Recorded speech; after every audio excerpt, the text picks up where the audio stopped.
Hello my dear students. We have discussed about nutrition in organisms. In this video, we will learn about another important life process, that is respiration.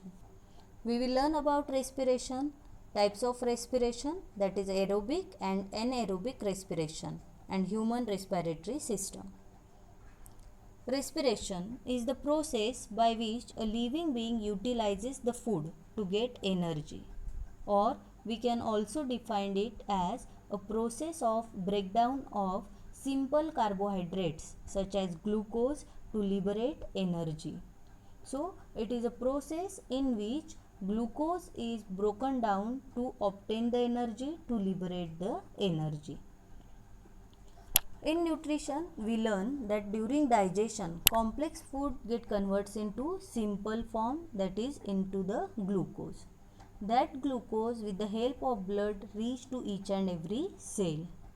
In the cell, oxidation of the glucose takes place to release the energy to liberate the energy, and that is nothing but respiration. So respiration is an oxidation reaction in which carbohydrate is oxidized to produce energy. As this process occurs in the living cell, so it is called as cellular respiration. Students, in ninth, you learn that mitochondria is the site of respiration and energy released is stored in the form of ATP. ATP, adenosine triphosphate. So, this reaction of respiration takes place in the mitochondria of cell and energy is released and it is stored in the form of ATP. ATP is also called as energy currency of the cell. ATP is stored in mitochondria and it is used as per the need. There are two steps of respiration. First step is breaking down of glucose into pyruvate.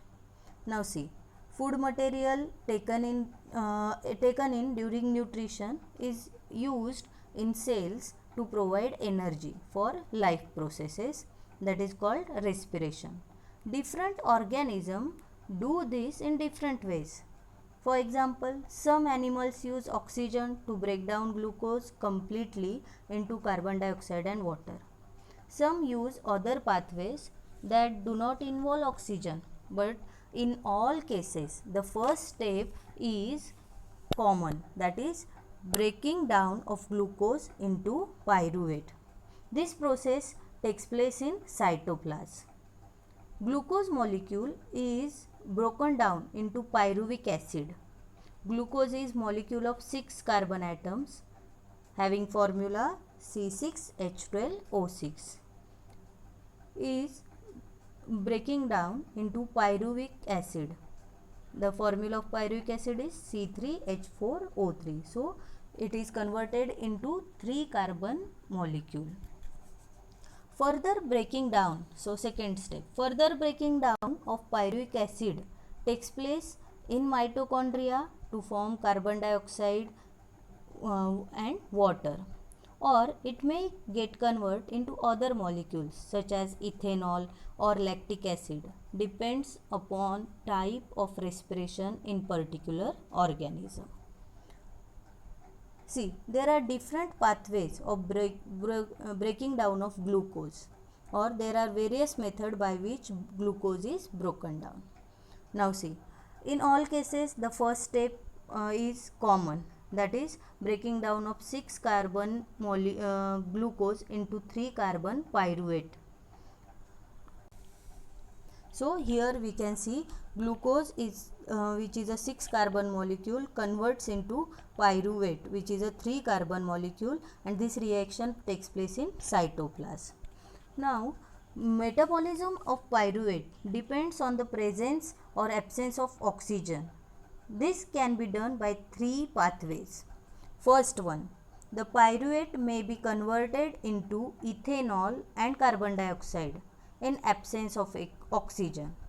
It is called anaerobic respiration. So, first pathway is what? If there is absence of oxygen, then the pyruvate will get convert into ethanol, carbon dioxide, and energy is obtained. This type of respiration is called as anaerobic respiration. It takes place during fermentation reaction in yeast. Another one is when there is lack of oxygen. When there is lack of oxygen in our muscle cells, this type of respiration takes place. It is one of the pathway of anaerobic respiration. In this, pyruvate converts into lactic acid.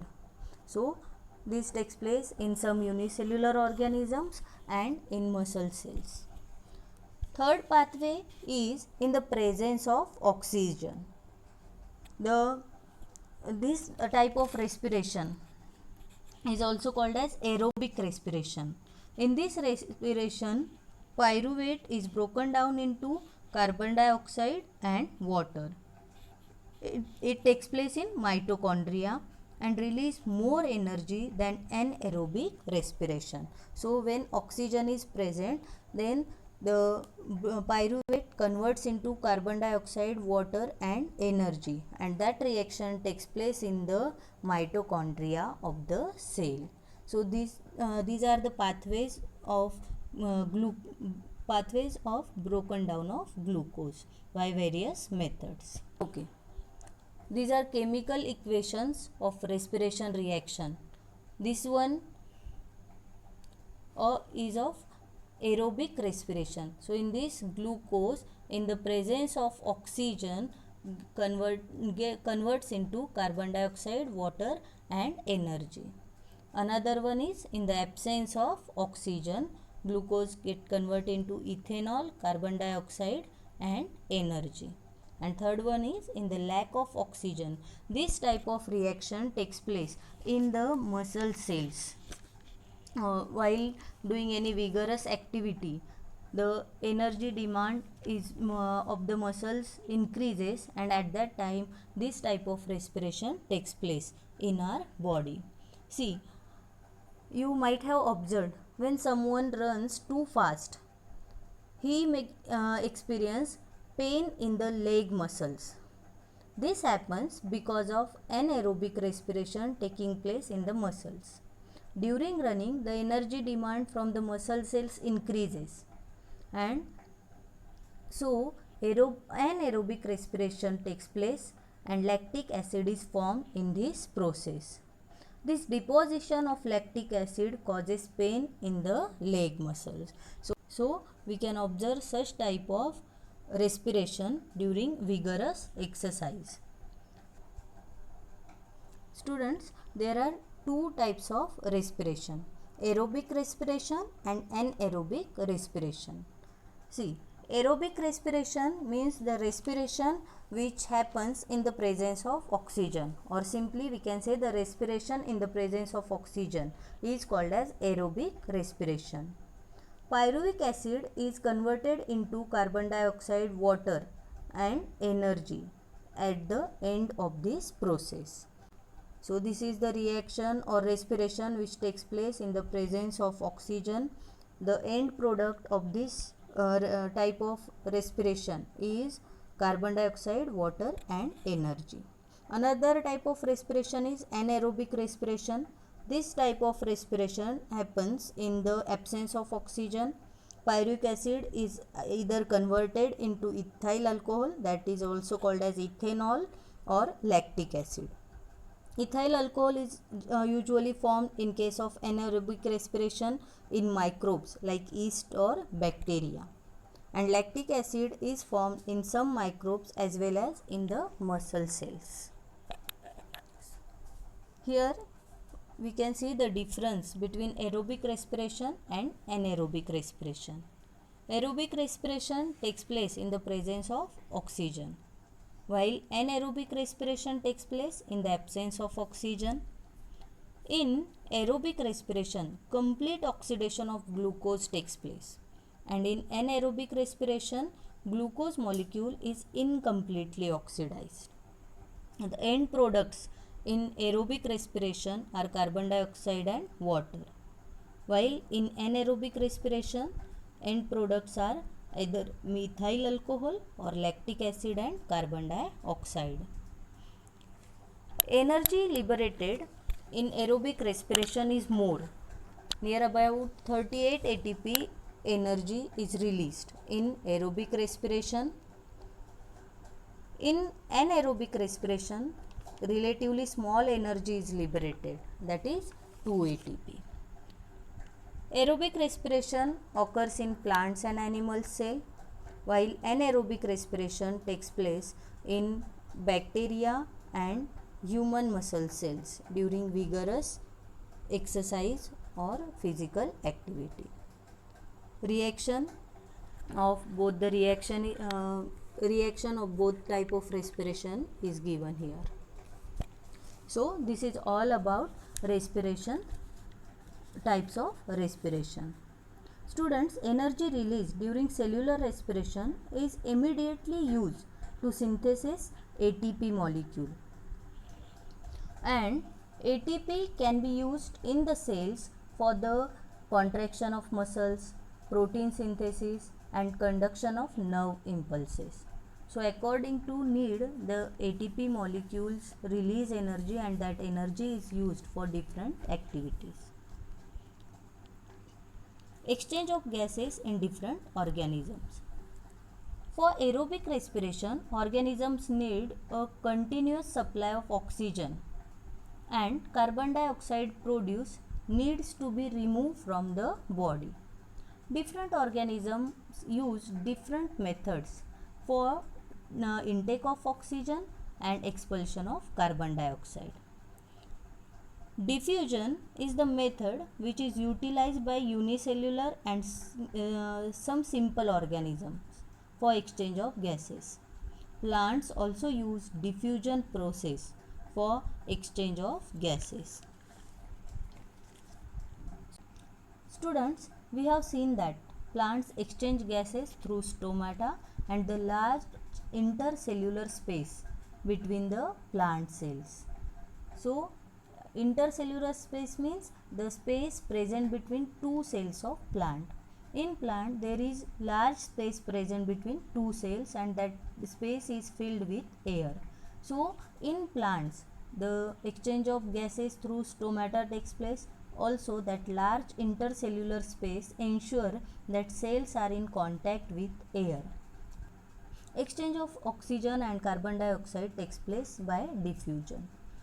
The direction of diffusion depends upon environmental condition and requirement of plants. For example, during day, plants require carbon dioxide for the process of photosynthesis. So, intake of carbon dioxide and release of oxygen takes place during day. While at night, when there is no photosynthesis, elimination of carbon dioxide is major exchange activity. With this, in complex animals, respiratory system does the job of exchange of gases. Gills are the respiratory organ of fishes. Fishes take oxygen which is dissolved in water through gills. Since oxygen is less in aquatic environment, so breathing rate of aquatic organism is faster. The average breathing rate of fish is 66 to 78 per minute and of human is 12 to 16 per minute. As oxygen is present in abundant amount in air, so breathing rate of terrestrial organism is slower as compared to fish. Terrestrial organisms have developed lungs for exchange of gases. Insects have system of spiracles and tracheas which is used for taking in oxygen. With this, the frogs, earthworms uses moist skin for the exchange of gases. Terrestrial organisms have developed lungs for exchange of gases. So, this is about how the different organisms exchange the oxygen for the respiration, how they take oxygen and release carbon dioxide. Students, just now you come to know that terrestrial animals use oxygen in the atmosphere for respiration. This oxygen is absorbed by different organs in different animals. So some requirements are essential for terrestrial animals. First one, all these organs have structure that increases surface area which is in contact with oxygen rich atmosphere. So the structure of respiratory organs should have structure that can increase the surface area to exchange gases efficiently. Since the exchange of gases takes place across this surface, it is very fine and delicate. So to protect this surface, it is usually placed within the body. There have to be passage that will take air to the surface for exchange of gases, and there is a mechanism for moving air in and out of this area. So these are the requirements for the respiration in terrestrial organisms, that the respiratory organ should have large surface area, as the that area is delicate, it is protected inside the body, and so there should be a passage for air to move up to that surface area, and there should be a mechanism for moving air in and out of this area. Now we will discuss about human respiratory system. Following are the main structures in human respiratory system. Human respiratory system is composed of nostrils, nasal passage, organs in throat such as pharynx, larynx, trachea, bronchi, lungs, bronchioles and alveoli. Nostril. Air is taken into the body through the nostril. See, this is the diagram of human respiratory system. First one is nostril. So this is the organ from which air is taken in the body. These nostrils are lined by fine hairs and remain wet due to mucus secretion. The mucus and hair help in filtering the dust particles from inhaled air. So it will filter dust particle and it will avoid the entry of dust particle in the respiratory tract. Next organ, and this one is the nasal passage. Next organ is pharynx. It is a tube-like structure after nasal passage. It allows inhaled air to make its way to respiratory tract, that is larynx, trachea and lungs. It is also part of digestive system. We learn in digestive system that it is a common passage for digestive system also and respiratory system also. So it allows air to it allows inhaled air to move in the respiratory tract. Larynx, this is also called as voice box. It allows air to pass through it to lungs, also produce vocal sound and prevents passage of food into respiratory tract, as during swallowing it remains closed with the help of epiglottis. Next organ is trachea. It is also called as windpipe. Trachea extended from throat to lungs, located in chest cavity. It is composed of rings of cartilage. These cartilaginous rings prevent the collapse of trachea in absence of air. So this portion is trachea, and we can see here the ring like structure. That rings are made up of cartilage, and these rings give support to the trachea. It avoids collapse, it prevents collapse of trachea in the absence of air. Then next organ is bronchus. A pair of bronchi come out from the trachea with one bronchus going to each lung. So this part is called bronchi. Bronchi is plural, and for singular we can say bronchus. So this is the bronchus. We are having two bronchi comes out from the trachea, and each one bronchus is going into each lung, or one bronchus going to each lungs. So here we can see lungs, one pair of lungs located in chest cavity. Within the lungs, bronchi divides into smaller and smaller tubes called as bronchioles. So this is the bronchus. Each bronchus goes into each lungs. So here two bronchus which goes into the lungs. In the lungs, that bronchus divides into branches and sub branches, and that is called as bronchioles.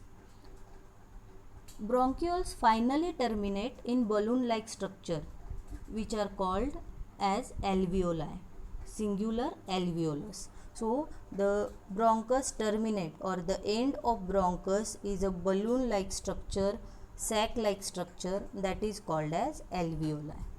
Alveoli provide a surface for the exchange of gases, and the walls of alveoli contain an extensive network of blood vessels. So this is the different organs of our respiratory system.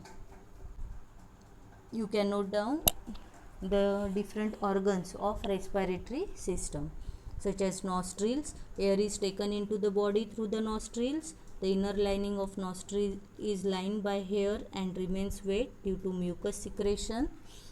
Pharynx, it is a tube-like structure which continues after the nasal passage. It allows inhaled air to make its way to respiratory tract. Larynx, this part comes after pharynx. This is also called voice box. Trachea, extended from throat to lungs, located in chest cavity. This is composed of rings of cartilage. Cartilaginous rings prevent collapse of trachea in absence of air.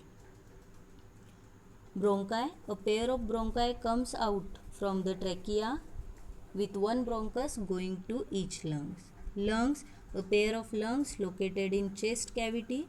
Within the lungs, bronchi divides into smaller and smaller tubes, that is bronchioles. Bronchioles, a bronchus divides into branches and sub-branches inside the lungs. Alveoli, these are the air sacs at the end of bronchioles.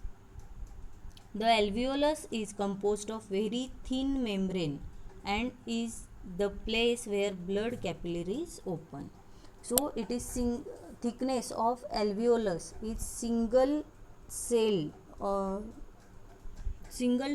thin membrane it is. So the thickness is just like a single cell. This is alveolus where the oxygen mixes with the blood. The exchange of gases in alveoli takes place due to the pressure differential. This is the structure of alveoli. We can see here the carbon dioxide get diffused into the alveolar sac, and oxygen from the sac is getting diffused into the blood capillary, and oxygenated blood is reached or transported to different organs. So here also we can see the structure of alveoli. The balloon like structure is the alveoli. This is bronchiole, and all those alveoli are richly supplied with the blood capillaries for the exchange of oxygen and carbon dioxide. Breathing mechanism in humans. In breathing mechanism, it includes inhalation, exchange between blood and tissue, and exhalation. In inhalation, when air is breathed in, the diaphragm and muscles attached to the ribs contract, due to which there occurs expansion of chest cavity. So as we inhaled air, the chest cavity expands. It results in increase in volume of chest cavity, and thus air pressure decreases and air from outside rushes into the lungs, and alveolar sacs get filled with air containing oxygen. So during inhalation, expansion of chest cavity takes place, so the pressure decreases, and from air from high pressure comes into the low pressure area. Air fills into the lungs and alveolar sac filled with the oxygen. The oxygen present in air diffuses into the blood and carbon dioxide from blood diffuses out into the alveolar sac. So during this, air from the oxygen present in air diffuse into the blood and carbon dioxide from different body parts is diffused into the alveolar sac. Exchange between blood and tissue, carbon dioxide is taken by blood and oxygen diffused into tissue. Another part is exhalation. When air is breathed out, the diaphragm and muscles attached to ribs relax, which brings about contraction in chest cavity. So its volume get reduced, and carbon dioxide is pushed out from lungs into the air through trachea and nostrils. So this is the breathing mechanism in human beings. During breathing cycle, when air is taken in and out, lungs always contain a residual volume of air. So there is sufficient time for oxygen to be absorbed and for carbon dioxide to be released. This is the diagram showing breathing mechanism, inhalation and exhalation. Here we can see that during inhalation, air comes into the chest cavity expands and air comes into the chest cavity, and due to that oxygenated air is filled into the alveolar sac. Diaphragm here it becomes flattened, and so the volume increases. During exhalation, the ribs get relaxed, diaphragm get relaxed, and the volume of chest cavity decreases and air moves out, or air force out of the chest cavity. Here is the comparison between inhalation and exhalation. During inhalation, diaphragm muscles contract, diaphragm flattens out. In exhalation, diaphragm muscles relax, diaphragm arches upward. Here we can see the diaphragm arches upward during exhalation and it becomes flattened during inhalation. Rib cage moves upward and outward in inhalation. Rib cage moves downward and inward in exhalation. In inhalation, intercostal muscles contract. So muscles of ribs contract during inhalation and those muscles get relaxed in exhalation. Volume of thoracic cavity increases, or chest cavity increases in inhalation. So air moves from outer environment into the thoracic cavity. Here volume of thoracic cavity decreases. Air pressure surrounding the lungs decreases in inhalation. Air pressure surrounding the lungs increases in exhalation. Air flows into the lungs during inhalation and air is forced out of the lungs during exhalation. So this is breathing mechanism in human beings. In human beings, the respiratory pigment hemoglobin has high affinity for oxygen. So it is mostly transported by hemoglobin. So during breathing mechanism, during inhalation, oxygen get diffused into the blood. The hemoglobin present in red blood cells is having affinity towards the oxygen. So hemoglobin transport that oxygen to each and every cell. Carbon dioxide is more soluble in water than oxygen, and hence it is mostly transported in dissolved form in our blood plasma. Students, diffusion is effective in plants and simple organisms, but for large animals, diffusion pressure alone cannot be sufficient to deliver oxygen to all parts of body in short time. For example, if diffusion were to move oxygen in our body, it is estimated that it would take 3 years for a molecule of oxygen to get to our toes from our lungs. So it will be very slow process in complex organisms. Instead, respiratory pigment hemoglobin present in our red blood cells take up oxygen from the air in the lungs and carry it to tissues and cells of body through blood circulation. Hemoglobin has high affinity for oxygen and so it carries oxygen to all cells of body. Carbon dioxide is more soluble in water than oxygen and hence it is mostly transported in the dissolved form in our blood, in the blood plasma. So the transportation of oxygen takes place with the help of respiratory pigment hemoglobin in our body, and the transportation of carbon dioxide takes place in the dissolved form in our blood plasma. Students, I hope you understood respiration. Thank you and have a nice day.